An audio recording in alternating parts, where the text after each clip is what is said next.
विद्युत को अपने पास आते देखकर तन्वी शॉक्ड हो जाती है। कुछ पल के लिए उसे ऐसा लगता है कि वो ठीक से सांस भी नहीं ले पा रही है। वही विद्युत तन्वी के इतने पास आ गया होता है कि तन्वी अपने मुंह से उसका नाम भी नहीं ले पा रही होती। विद्युत तन्वी के और करीब आ जाता है। अचानक तन्वी विद्युत को अपने कान में कुछ कहते हुए सुनती है। तुम्हें वाकई मेरा शुक्रिया अदा करना चाहिए। तन्वी सरप्राइज्ड होकर विद्युत की बातें सुनने लगती है। तुमने अपने मास्टर प्लान से हमारे फोन्स को एक्सचेंज कर दिया, सिर्फ इसीलिए ना ताकि तुम फिल्म सेट के अंदर आ सको और मुझे यामिनी के साथ वैसा बर्ताव करने के लिए मजबूर कर सको। विद्युत तन्वी से कहता है। तन्वी को अपने कानों पर यकीन नहीं होता। तो मिस्टर विद्युत ये सोचते हैं उसके बारे में। उन दोनों के बीच आई गलत फहमी को दूर करने के लिए तन्वी विद्युत से कहती है, मैंने जानबूझकर गलत फोन नहीं उठाया था। इसके जवाब में विद्युत तन्वी से पूछता है, इसका क्या सबूत है? ये सुनने के बाद तन्वी विद्युत से आगे कुछ भी नहीं कह पाती। उसके गलत फोन उठाने का भला क्या सबूत हो सकता है? उसके पास ये साबित करने के लिए कोई रास्ता नहीं है कि उसने ये सब जानबूझकर नहीं किया। गुस्से में अपनी मुट्ठियों को कसते हुए तन्वी विद्युत से कहती है, मैंने आपसे कोई मदद नहीं मांगी। विद्युत हंसते हुए तन्वी की बात का जवाब देता है। हाँ बिल्कुल, अगर आज मैंने तुम्हारी मदद ना की होती और आगे जाकर जब सबको ये पता चलता कि तुम्हें मिसेस नुमानी हो तो इससे मेरे करियर पर कितना बड़ा दाग लग जाता। तो इसीलिए मिस्टर विद्युत ने मेरी मदद की। इतने में पीछे से कोई अपनी गाड़ी का हॉर्न बजाता है। विद्युत अपनी सीट पर वापस जाकर गाड़ी स्टार्ट करता है। भले ही अब उसके चेहरे पर कोई शिकन ना हो, पर उसका दिल अभी भी शांत नहीं है। विद्युत को तन्वी का उसे थैंक यू कहना बिल्कुल पसंद नहीं आता। उसे लगता है कि तन्वी फिर से उसका मजाक उड़ा रही है। 8 साल पहले भी तन्वी ने उसके साथ ऐसा ही किया था। ये जानते हुए भी उसने आज तन्वी की मदद की। पर पुरानी बातों को याद करके विद्युत फिर से इरिटेट होने लगता है। अपनी इस घुटन को कम करने के लिए वो कार के शीशे खोल देता है। ठंडी हवाएं ही अब उसके गुस्से को शांत कर सकती थी। विद्युत अपनी तिरछी नजर से तन्वी को देखता है। तन्वी काफी देर से शांत बैठी हुई है। उस वक्त चल रही ठंडी हवाएं उसके काले बालों को उड़ा रही होती है। ठंड की वजह से वो खुद को अपनी बाहों में समेट कर बैठी हुई होती है। तन्वी को देखकर विद्युत का गुस्सा गायब हो जाता है।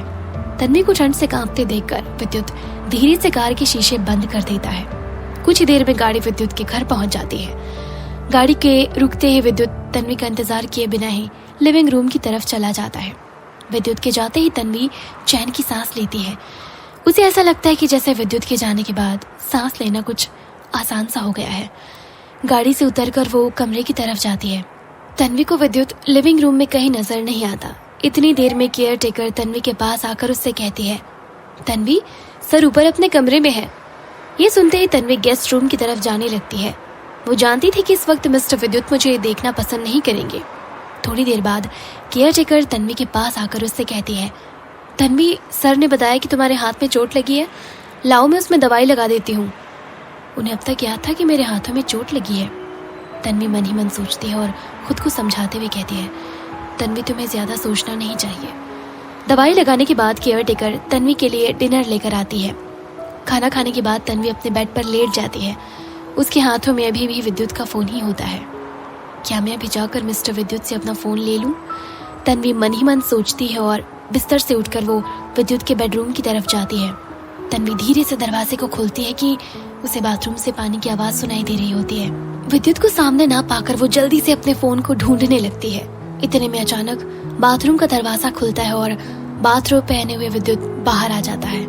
विद्युत अपने कमरे में तन्वी को देखकर चौंक जाता है। धीमी सी आवाज में तन्वी विद्युत से कहती है, मिस्टर विद्युत, एक्चुअली मैं आपको आपका फोन देने के लिए आई थी। अपने हाथों में पकड़े फोन की तरफ इशारा करते हुए तन्वी विद्युत से कहती है। विद्युत कोई जवाब नहीं देता। तन्वी अपने हाथ में लिए फोन को टेबल में रखकर बेड के चारों तरफ देखती है। विद्युत से अपने फोन के बारे में पूछने की उसकी हिम्मत नहीं होती। कुछ देर बाद तन्वी विद्युत से कहती है, थैंक यू, आपने केयर टेकर को मेरी दवाई के लिए कहा। विद्युत तन्वी के हाथ की तरफ देखते हुए कहता है, कोई बात नहीं, अच्छा तो अब मैं चलती हूँ। इतना कहते हुए तन्वी कमरे से जाने लगती है। क्या तुम्हारा हाथ अभी भी दर्द कर रहा है? विद्युत तन्वी से पूछता है। अब ज्यादा दर्द नहीं है, डोंट वरी। तन्वी फौरन उसके सवाल का जवाब देती है। दैट्स ग्रेट, मुझे लगता है हमें अपना काम शुरू करना चाहिए। विद्युत तन्वी से कहता है, कैसा काम? तन्वी घबराई आवाज में उससे पूछती है। तुम भूल जाती हो कि मैं तुम्हें यहाँ किस काम के लिए लाया हूँ? विद्युत तन्वी से कहता है। इससे पहले कि तन्वी उसकी बात का मतलब समझ पाती, विद्युत अपना बाथरोब उतार कर उसे सोफे पर रख देता है। तन्वी के पास जाकर वो उसे बिस्तर पर लेटा देता है और खुद उसके बगल लेट जाता है। तन्वी अपनी आंखें बंद करके अपनी मुट्ठियों को कस लेती है। अभी उसे विद्युत की बातों का मतलब साफ साफ समझ आ रहा होता है।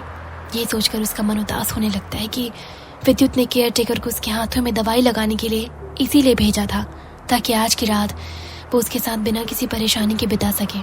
तन्वी को लगा था कि ये रात उसके लिए बहुत मुश्किल होने वाली है, पर इसके उलट आज विद्युत का रवैया तन्वी की तरफ इतना खराब नहीं था। उसने तन्वी को बड़े आराम से अपनी बाहों में भरकर समेट रखा था। इस बार तन्वी को विद्युत के साथ दर्द के अलावा भी बहुत कुछ महसूस हो रहा था। अगली सुबह जब तन्वी सोकर उठती है तो बिस्तर पर उसे सिल्वर कलर का एक फ़ोन रखा हुआ दिखाई देता है। अपने फ़ोन को वापस देखकर वो बहुत खुश हो जाती है। ये फ़ोन उसे उसकी न्यूज़ एजेंसी ने तोहफे में दिया था, वरना इतने महंगे फ़ोन को खरीदना तन्वी के लिए नामुमकिन था। तन्वी बिस्तर से उठकर तैयार होने चली जाती है। नीचे उतरते ही केयर टेकर अपने हाथ में दूध का ग्लास लिए उसका इंतजार कर रही होती है। तन्वी फौरन दूध के ग्लास को खत्म करके नाश्ता करने के बाद अपने ऑफिस के लिए निकल जाती है। वो यामिनी से जुड़ी एक्सक्लूसिव न्यूज़ को पब्लिश करने के लिए काफ़ी एक्साइटेड थी। न्यूज़ एजेंसी पहुंचते ही उसकी कलीग उसे आवाज़ देकर बुलाने लगती है। क्या तुमने ये आर्टिकल देखा? एक ऑनलाइन आर्टिकल की तरफ इशारा करते हुए तन्वी की कलीग उससे पूछती है। वो आर्टिकल सुपरस्टार विद्युत नुमानी और यामिनी सहाय के साथ फिल्म सेट के अंदर जाने पर का था। तन्वी आर्टिकल की तरफ देखते हुए कहती है, क्या प्रॉब्लम है इसमें? तन्वी के कलीग फौरन उसे समझाते हुए कहती है, एक बार इस आर्टिकल के राइटर का नाम पढ़ना। इस आर्टिकल में सिर्फ आकृति का नाम है और इस खबर के लिए तुमने न जाने कितनी मेहनत की है। न्यूज़ एजेंसी का एक रूल है, अगर दो लोग किसी एक जगह इंटरव्यू के लिए जाते हैं तो वहाँ के आर्टिकल में उन दोनों रिपोर्टर्स का नाम होता है। लेकिन इस आर्टिकल से आकृति ने तन्वी के नाम को गायब भी कर दिया था। ये बातें आकृति के कान पर जैसे ही पड़ती है, वो फौरन अपनी टेबल छोड़कर आ जाते हैं। आखिर मैं तन्वी को आधा क्रेडिट क्यों दूं? आकृति सबसे कहती है। तन्वी आकृति की बात का कोई जवाब नहीं देती, पर तन्वी के कलीग आकृति की बात पर उसे जवाब देता है। आकृति, अगर उस दिन तन्वी ना होती तो मिस्टर विद्युत की गाड़ी वहाँ पर रुकती भी नहीं। उसने इस न्यूज़ के लिए अपनी जान तक खतरे में डाल दी और तुम ऐसी बातें कर रही हो? आकृति गुस्से में जवाब देते हुए कहती है, मैं कैसी बातें कर रही हूँ? इस आर्टिकल की फोटो मैंने खींची है और इसका स्ट्रक्चर भी मैंने ही तैयार किया है, इसीलिए ये न्यूज़ सिर्फ और सिर्फ मेरी है। यहाँ बस इतना ही। आगे की कहानी जानने के लिए सब्सक्राइब करें पॉकेट FM चैनल को और बेल क्लिक करके अगले एपिसोड का नोटिफिकेशन पाएं। लेकिन आप सारे एपिसोड अभी सुनना चाहते हैं तो डाउनलोड करें हमारा pocket FM app, link description में है, जहां आप पाएंगे इस शो के सारे एपिसोड्स और साथ ही इसके जैसे और भी बेहतरीन शोज। तो देर किस बात की, अभी डाउनलोड करें पॉकेट FM ऐप।